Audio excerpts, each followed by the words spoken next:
Hello everyone. आज इस class में हम ग्रीक पॉलिटिकल थॉट के बारे में जानेंगे और अगली क्लास में मैं आपको रोमन पॉलिटिकल थॉट के बारे में बताऊंगी। ठीक है, तो जो ग्रीक पॉलिटिकल थॉट है ये सबसे एंशिएंट पॉलिटिकल थॉट माना जाता है।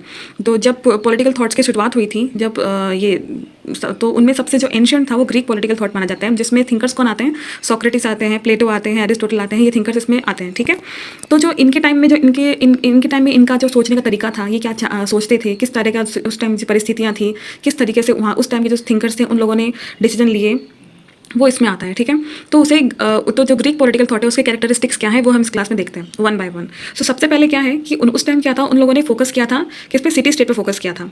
जो सिटी स्टेट था, सिटी स्टेट जिसे ग्रीक लैंग्वेज में पॉलिस कहा जाता है, पॉलिस कहते हैं, उस पर फोकस किया था इन्होंने। ठीक है, जो सिटी स्टेट, तो सिटी स्टेट क्या था? जैसे आज के टाइम में जैसे हमारा इंडिया कितना बड़ा है उस तरीके से इतने बड़े नहीं थे, ना ही राजस्थान जितना कोई बड़ा था, या कोई दिल्ली जितना है, या मतलब इतने बड़े बड़े नहीं थे। ठीक है, कोई भी जैसे हमारे जो स्टेट्स है जितने भी उतने बड़े बड़े नहीं थे, क्योंकि वो छोटे छोटे थे, काफ़ी कम लोग रहा करते थे। छोटे छोटे सिटीज़, जैसे छोटे छोटे सिटीज़ है उस तरीके से सिटी स्टेट थे, और वही उनका पूरा स्टेट था, राज्य था, और वो उसमें ही एडमिनिस्ट्रेशन उनका चलता था। और पास पास में बहुत सारे सिटी स्टेट्स रहा करते थे उस टाइम, जिन्हें वो पोलिस कहा करते थे। ठीक है, तो बहुत बड़े नहीं थे जैसे आज के टाइम में है, वैसे नहीं था। तो उस टाइम किस पे फोकस था? सिटी स्टेट पे फोकस था, सिटी स्टेट पे फोकस हुआ करते थे। ठीक है, ये उनके कैरेक्टरिस्टिक्स हो गए, एक हो गया। दूसरा है कि उनका जो नॉर्मेटिव और आइडियलिस्टिक अप्रोच थी, मतलब वो किस पे फोकस करते थे? इस पर नहीं कि जो उस टाइम सिचुएशन थी, जैसा उनका राज्य था, जो परिस्थितियाँ थी, उन पर फोकस करने की बजाय वो नॉर्मेटिव थिंकिंग या आइडियलिस्टिक अप्रोच रखते थे। मतलब कि व्हाट शुड बी पे फोकस करते थे कि आगे फ्यूचर में क्या होना चाहिए, आगे मतलब किस तरीके से कोई एक आइडियल स्टेट बन सकता है। जैसे आपने प्लेटो की सीरीज मेरी देखी होगी, प्लेटो का जो मैंने क्लासेस डाल रखी है प्लेटो की पूरी, अगर आपने नहीं देखी तो आप प्लीज उसे जाकर विजिट जरूर करिएगा। तो आप देखेंगे कि प्लेटो ने क्या किया है, प्लेटो ने फोकस किया है कि आइडियल स्टेट पे फोकस किया है, एक फिलोसफर पे फोकस किया है। मतलब उस टाइम जो सिचुएशन थी, उस टाइम जो रूल किया जा रहा था, जिस तरीके से किया जा रहा था, उस पर वो फोकस नहीं कर रहे थे। उनका मानना था कि हम एक आइडियल स्टेट को, आदर्श राज्य को कैसे बना सकते हैं। ठीक है, फ्यूचर की कल्पना कर रहे थे वो, तो वो एक आइडियलिस्टिक अप्रोच थी उनकी। व्हाट इज पे फोकस नहीं था उनका, जो अभी है फिलहाल उस पर फोकस नहीं था, क्या होना चाहिए वो फ्यूचर की कल्पना कर रहे थे, उसे नॉर्मेटिव अप्रोच कहते हैं। ठीक है, तो वो मतलब आदर्शों पे, वैल्यूज़ पे फोकस कर रखा था उन्होंने। ठीक है, जो किस तरीके से हम उसको बेहतर बना सकते हैं, किस तरीके से हम उसको परफेक्ट बना सकते हैं, उस पर फोकस था। तो प्लेटो का अपने आइडियल स्टेट जो कल्पना करते हैं वो वही अप्रोच थी उनकी, मतलब ये उसका कैरेक्टरिस्टिक था ग्रीक पॉलिटिकल थॉट का एक। ठीक है, तो हमने देखा सिटीज पे फोकस करते थे, और दूसरा नॉर्मेटिव अप्रोच, और जो आइडियलिस्टिक अप्रोच थी वो थी इनकी।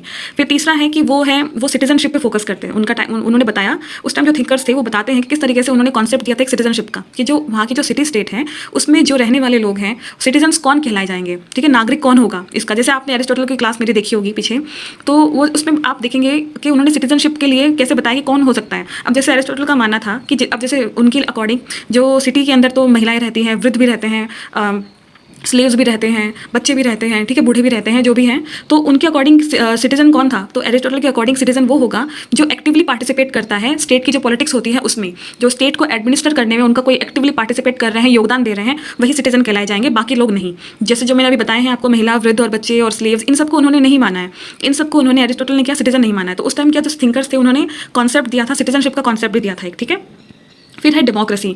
डेमोक्रेसी के लिए जो एरिस्टोटल और प्लेटो दोनों ने ही उसको क्रिटिसाइज किया है। ऐसा नहीं है कि वो कंप्लीटली उसे पसंद नहीं करते थे, लेकिन हाँ, उन्होंने बिल्कुल भी पसंद नहीं किया है डेमोक्रेसी को। क्यों? जैसे उन्होंने क्रिटिसाइज किया, जैसे सोक्रेटिस कहते हैं कि डेमोक्रेसी में क्या होता है, ये एक मॉब रूल होता है। मॉब रूल का मतलब जैसे जो जितने भी लोग हैं, जो आपके सिटी स्टेट में लोग हैं, जो नागरिक हैं, या जो जितने भी लोग रह रहे हैं, डेमोक्रेसी का मतलब जनता का शासन हो गया ना। तो अगर आप उनके बेसिस पे जज करोगे तो उनको तो कोई भी मैनिपुलेट कर सकता है। जैसे कोई लीडर हुआ, उसने कहा कि भी आप मुझे चुन लो, और है ना, मतलब वो उसको इमोशनली मैनिपुलेट कर सकता है, उनको अपनी बातों में ले सकता है, उनको वादे कर सकता है, या उनको बहका सकता है ताकि वो लोग उन्हें वोट दें। अब उनका मानना ये था, जो थिंकर्स थे, कि जो लोग हैं, जितने भी लोग वहाँ रह रहे हैं, वो तो इग्नोरेंट्स हैं, उनको तो नॉलेज ही नहीं है ना, उनमें कौन सा वर्च्यू है, उनमें नॉलेज नहीं है, उनमें तर्क करने की क्षमता नहीं है, सभी में नहीं है। ठीक है, तो जब तर्क नहीं कर सकते, जो सोच नहीं सकते, वो इमोशनल होकर वो मतलब रूल कैसे कर पाएंगे? इस तरीके से थोड़ी देश चला, मतलब जो सिटी स्टेट है वो चल पाएगा, नहीं चल पाएगा। ठीक है, तो सोक्रेटिस ने कहा कि तो एक इमोशनल मॉब रूल हो गया, इसे मतलब कोई भी मैनिपुलेट कर सकता है। ठीक है, तो उन्होंने क्या ऑल्टरनेटिव दिया था? उन्होंने कहा कि इसके लिए एक मतलब रीजन डिबेट होनी चाहिए, जैसे रैशनल डिबेट होनी चाहिए, जो तर्क के आधार पर डिबेट होनी चाहिए। लास्ट में कंक्लूजन निकलेगा कि हाँ, जैसे मतलब मैंने कुछ कहा, वाद विवाद हो रहा है, मैंने कहा, फिर आपने उसको काउंटर किया, फिर आपकी बात का किसी और ने काउंटर किया, या फिर मैंने काउंटर किया, तो इस तरीके से लास्ट में कुछ ऐसा निकलेगा कंक्लूजन जो हम सब सहमत होंगे कि हाँ, ये परफेक्ट है। तो उनका मानना था कि इस तरीके से एक रैशनल डिबेट होनी चाहिए और इस तरीके से रूल होना चाहिए, सोक्रेटिस का मानना था।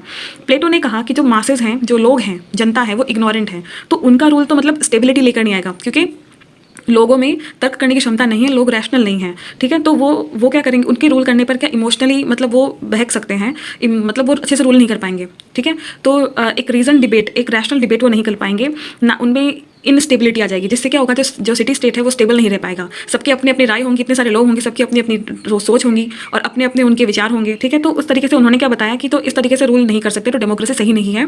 लेकिन उन्होंने क्या ऑल्टरनेटिव दिया, उन्होंने कहा कि फिलोसफर किंग का रूल होना चाहिए। फिलोसफर किंग, जिसके लिए उन्होंने पूरी एजुकेशन का पूरा बताया है, आप जरूर क्लास जाके जरूर देखिएगा प्लेटो की। उन्होंने बताया कि किस तरीके से फिलोसफर किंग बना जा सकता है, पूरा जो एजुकेशन का सिस्टम पूरा कैसा होगा, कैसे तरीके से वो एजुकेशन लेगा और किस तरीके से उसमें वर्च्यू डेवलप होगा, किस तरीके से विजडम आएगा और किस तरीके से वो ईश्वर के काफ़ी क्लोज हो जाएगा, जिससे क्या होगा कि वो अच्छे से फिलोसफर किंग जो आदर्श राजा है वो अच्छे से रूल कर पाएगा लोगों को, और अपनी मतलब उसकी जो बात होगी वो लोगों को माननी होगी, क्योंकि वो परफेक्ट है, उसको सब पता है उसको कैसे रूल करना है।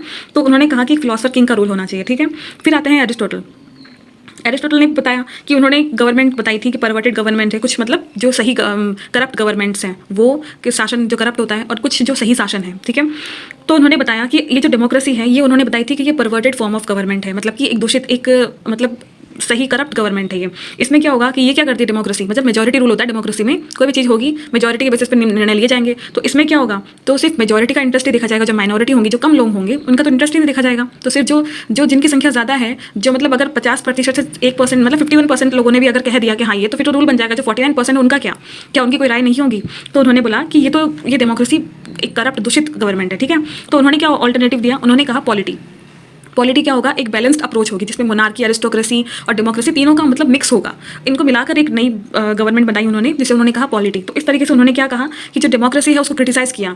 लेकिन आप ये देखिए कि जो ये ग्रीक डेमोक्रेसी है, इसको जो ग्रीक पॉलिटिकल थिंकर्स हैं जो उस टाइम जो था, उन लोगों ने सब जो डेमोक्रेसी के जितने भी मतलब कई प्रकार होते हैं डेमोक्रेसी के, तो उसको पूरे को क्रिटिसाइज नहीं किया उन्होंने कहा कि वो बस चाह रहे थे कि एक ऐसा सिस्टम डेवलप हो जाए जहाँ पर क्या होगा कि लोग जो डिसीजंस होंगे, पॉलिटिकल डिसीजंस, वो सिर्फ मेजॉरिटी बेसिस पे नहीं होने चाहिए, जिनमें वर्च्यू होना चाहिए, जो डिसीजन लिए जा रहे हैं जहाँ से, उनमें वर्च्यू होना चाहिए, उनमें विजडम होना चाहिए, उनमें रैशनैलिटी होनी चाहिए, उनको रीजन करने की उनमें क्षमता होनी चाहिए। तो वो रूल वो चाह रहे थे, इसलिए वो डेमोक्रेसी को पसंद नहीं कर रहे थे, ठीक है।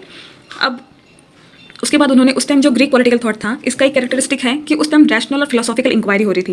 रैशनल और फिलोसॉफिकल इंक्वायरी, जैसा कि मैंने अभी आपको बताया कि वो रीजन के बेसिस पे, रैशनैलिटी के बेसिस पे जज किया करते थे, जो भी तर्क करते थे, डिबेट हुआ करती थी, रैशनल डिबेट की बात करते थे, और फिलोसफी की बात करते थे। मतलब कि जैसे उन्होंने आइडियल स्टेट का बताइए क्या है, फिलोसॉफिकल इंक्वायरी तो है ये कि वो सोच रहे हैं कि एक आइडियल स्टेट होगा, उसमें वो अपने अकॉर्डिंग रैशनली सोच रहे हैं। एरिस्टोटल ने भी रैशनली सोचा है कि किस तरह की गवर्नमेंट होनी चाहिए, कि वो रिलीजन के बेसिस पे या किसी भी चीज़ का अंधानुकरण नहीं कर रहे थे, ठीक है। तो वो एक तर्क कर रहे थे, फिलोसॉफिकल इंक्वायरी कर रहे थे, अच्छे से उसका जांच पड़ताल कर रहे थे कि हाँ ये जो चीज़ है इस तरीके से ये परफेक्ट हो सकती है। हाँ हमें ज़रूर वो आप आज के बेसिस पे उन्हें जज नहीं कर सकते, आप किसी भी थिंकर्स को उनके जो उस टाइम जो परिस्थितियाँ थी उसके बेसिस पे आपको देखना होगा।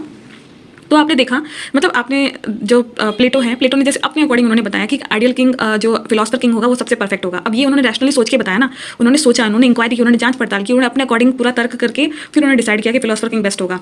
फिर जो एरिस्टोटल है उन्होंने बताया कि ये जो फिलोसफर किंग नहीं, ये तो मतलब उन्होंने भी वो कंप्लीटली डिसएग्री नहीं कर रहे थे। हाँ वो उनका मानना था कि ये रियलिस्टिक नहीं है, एक आइडियल किंग नहीं हो सकता, एक फिलोसफर किंग नहीं हो सकता, जिससे सब कुछ पता हो, ऐसा नहीं हो सकता। इसलिए उन्होंने बताया कि पॉलिटी गवर्नमेंट सबसे परफेक्ट है, वो बताई उन्होंने, ठीक है। तो ये इस तरीके से वो रैशनली सोच कर डिसीजन लिया जा रहा था, ठीक है। तो उस टाइम जो ग्रीक पॉलिटिकल थिंकर्स थे वो रैशनली सोच रहे थे।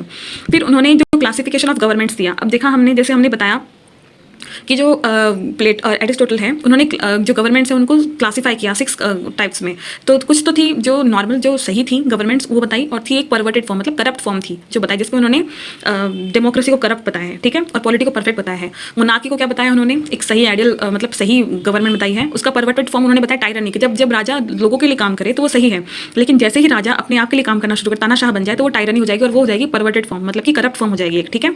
फिर उन्होंने बताया कि एरिस्टोक्रेसी है, कुछ लोगों का शासन है जिसमें वो सही है, लेकिन उसका परवर्टेड फॉर्म क्या होगा, ओलिगार्की, जिसमें जो वही लोग क्या है करप्ट हो जाते हैं और अपने आप के लिए सोचने लग जाते हैं, अपने मतलब अपने वो लोग सब अपना फायदा देखने लग जाते हैं, लोगों का नहीं देखते हैं, ठीक है।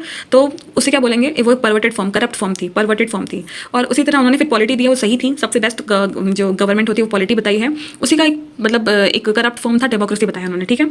तो इस तरीके से उन्होंने क्लासिफिकेशन ऑफ गवर्नमेंट्स किया। जो उस टाइम ग्रीक पॉलिटिकल थिंकर्स थे, जो ग्रीक पॉलिटिकल थॉट है, इसका कैरेक्टरिस्टिक है कि उन्होंने गवर्नमेंट्स को क्लासीफाई किया है डिफरेंट फॉर्म्स में और बताया कि कौन सी सही है और कौन सी नहीं है, ठीक है।